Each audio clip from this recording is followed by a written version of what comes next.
ప్రేక్షకులకు నమస్కారం. చూస్తున్నటువంటి ప్రేక్షకులకు స్వాగతం. మనకు విశ్వావసునామ సంవత్సరంలో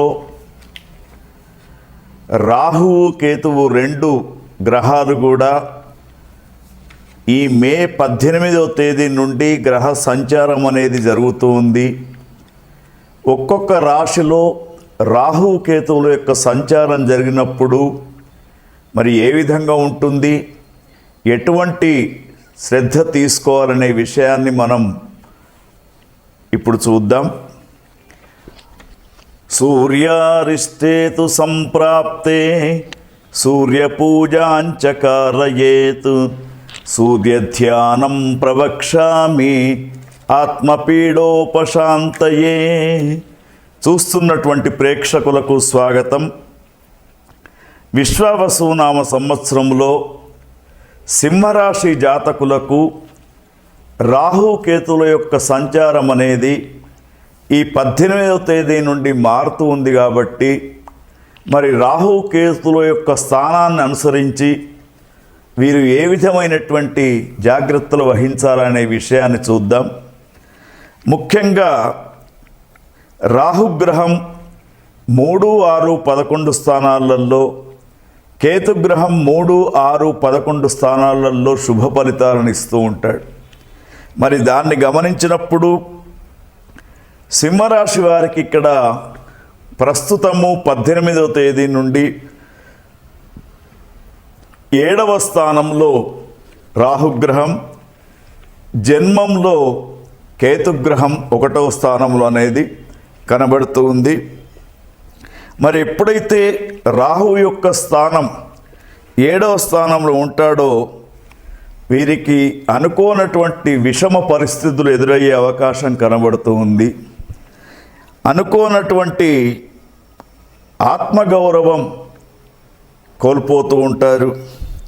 తర్వాత వీరికి ఉన్నటువంటి ఖ్యాతి, ముఖ్యంగా రాజకీయ నాయకులకు ఉన్నటువంటి పరపతి తగ్గే అవకాశం కనబడుతూ ఉంది. ఎన్నడూ ఎదుర్కొన్నటువంటి అవమానాలు ఇప్పుడు ఎదుర్కొనే పరిస్థితి కనబడుతూ ఉంది.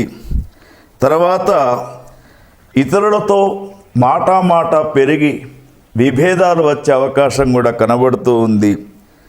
దీనివల్ల అనేక సమస్యలు వస్తూ ఉంటాయి. స్నేహితులు ఎవరైతే మనం ఇన్ని రోజులు ప్రాణ స్నేహితులు అనుకుంటూ ఉన్నారో ఆ స్నేహితులు దూరమయ్యే అవకాశం ఉంది. భార్య ఆరోగ్యం అనేది కొంత మిమ్మల్ని మానసిక పరంగా ఇబ్బంది పెడుతూ ఉంటుంది. అదేవిధంగా మరి ముఖ్యంగా యువతీ యువకులు ప్రేమ మార్గాల్లో వెళ్ళి అనవసరమైనటువంటి సమస్యలు తెచ్చుకునే అవకాశం కనబడుతూ ఉంది. తర్వాత కొన్ని రకాలైనటువంటి కుంభకోణాలలో చిక్కుకునే పరిస్థితి కూడా కనబడుతూ ఉంది. తర్వాత వివాహమైనటువంటి స్త్రీలకు గర్భాశయ సంబంధమైనటువంటి వ్యాధులు కొంత వచ్చే అవకాశం ఉంది. కాబట్టి వైద్యుల యొక్క సలహా తీసుకొని చక్కగా వారి యొక్క సలహాను పాటించాలి. మరి కేతువు యొక్క స్థానాన్ని చూసినప్పుడు కూడా జన్మములో 1వ స్థానంలో కేతు ఉంది. కాబట్టి ఈ స్థితిలో కేతువు అనేకమైనటువంటి అవాంఛనీయమైనటువంటి ఫలితాలను ఇస్తూ ఉంటాడు. మనం ఒకటి అనుకుంటే దైవం ఒకటి తలచినట్టు అనేకమైనటువంటి తీవ్ర ఆందోళనకు గురవుతూ ఉంటారు. తర్వాత ఆరోగ్య సమస్యలు కూడా ఏర్పడుతూ ఉంటాయి.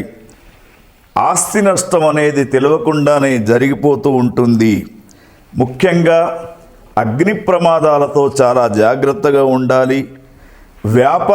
వ్యాపారాల్లో ఉన్నటువంటి వారికి ఈ అగ్ని ప్రమాదాలు సంభవించే అవకాశాలు ఉన్నాయి.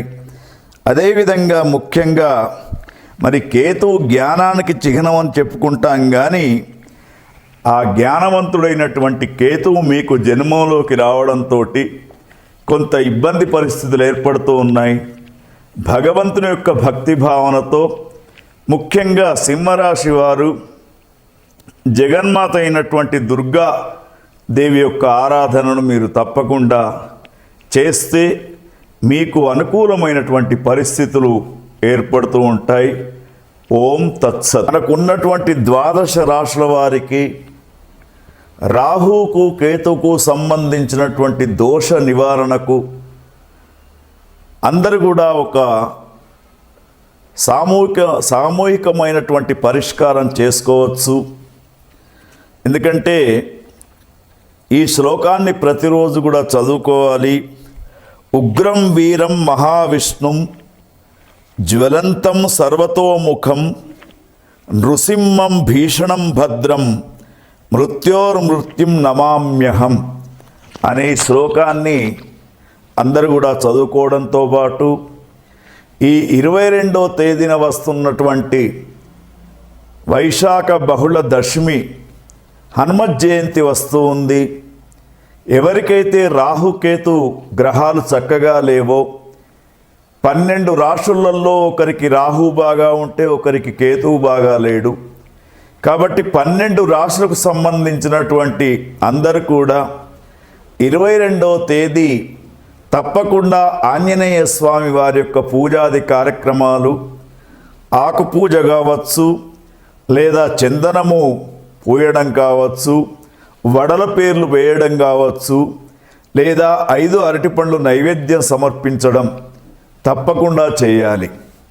తర్వాత ప్రస్తుతం ఉన్నటువంటి మన దేశ పరిస్థితుల దృష్ట్యా కూడా రాహు కేతువులతోటే కాలసర్ప దోషం ఏర్పడి మనకు భయంకరమైనటువంటి పరిస్థితులు వస్తూ ఉన్నాయి. కాబట్టి ఇంకొక సులభమైనటువంటి మార్గం ఏమిటంటే, మనకు ఈ 14వ తేదీ రాత్రి 10:32 వృషభ రాశి నుండి గురుగ్రహం మిథున రాశిలోకి ప్రవేశిస్తున్నటువంటి సమయంలో సరస్వతీ నదికి పుష్కరాలు వస్తూ ఉన్నాయి. మరి సరస్వతీ నది మనకు ఎక్కడో లేదు, త్రివేణి సంగమం అయినటువంటి ప్రయాగలో కుంభమేళ జరిగిన దిక్కుంది. మరి మనకు కాళేశ్వర క్షేత్రములో సరస్వతీ నది అంతర్వాహినిగా ప్రవహిస్తున్నది. కాబట్టి 15వ తేదీ ప్రారంభమైనటువంటి యొక్క పుష్కరాలు 26వ తేదీ దాకా ఉంటూ ఉంటాయి. ప్రతి ఒక్కరు కూడా పుష్కర స్నానం చేయండి. తర్వాత అక్కడ ఉన్నటువంటి కాళేశ్వర ముక్తేశ్వర స్వామి వారి యొక్క దర్శనం చేసుకోండి. తల్లిదండ్రులు లేనటువంటి వారు పితృతర్పణాలు, శ్రాద్ధాది కార్యక్రమాలు కూడా చేసుకుంటే ఈ రాహుకేతువుల యొక్క పరిష్కారం అనేది జరుగుతూ ఉంటుంది.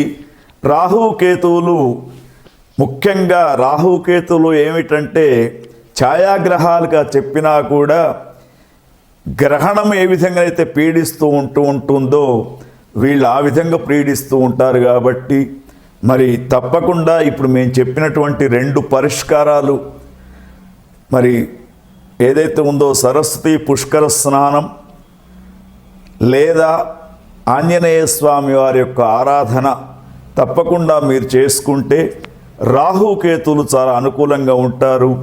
ఈ విశ్వావసునామ సంవత్సరం మీరందరూ కూడా క్షేమంగా ఉండాలని కోరుకుంటూ ఓం తత్సత్.